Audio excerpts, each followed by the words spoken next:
Bona tarda, hem tingut una jornada assolellada tot en conjunt a tota Catalunya. De fet, aquesta imatge des de Tossa de Mar podem veure que han tingut un matí molt assolellat amb aquesta sortida de sol ben bonica.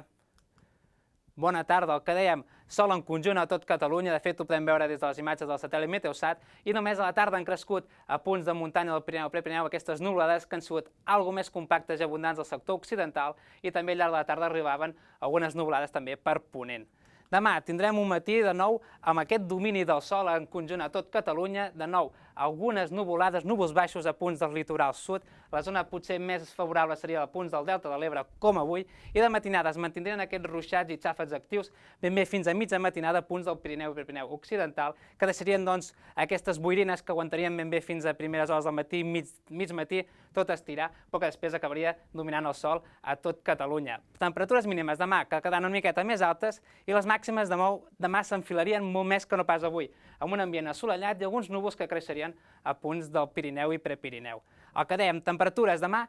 de fet, tocaran sostre, demà seran les protagonistes del dia, tindríem valors força o molt elevats en conjunt, i és que tindríem valors per sobre els 37, 38, fins i tot 40 graus a punts del Pla de Lleida, també a punts del Pirineu i Prepirineu occidental i també a l'interior del nord-est, per tant, valors molt elevats en conjunt a tot Catalunya. És per això que tenim avís activat des del Servei Meteorològic de Catalunya per avís de calor a tota la meitat nord del país i també punts de l'interior. Per tant, demà ambient molt calorós a l'interior i ambient molt xafogós a tota la línia de costa. I els propers dies, de moment diumenge, tindrem un dia assolellat, alguna nuvolada a punts del Pirineu i també de l'extrem sud, amb unes temperatures que es mantindrien encara força altes, i seria dilluns i dimarts que teníem aquest descens de la temperatura amb una mica més d'inestabilitat a punts del Pirineu amb algun ruixat de tarda. I de moment això és tot des del Servei Meteorològic de Catalunya.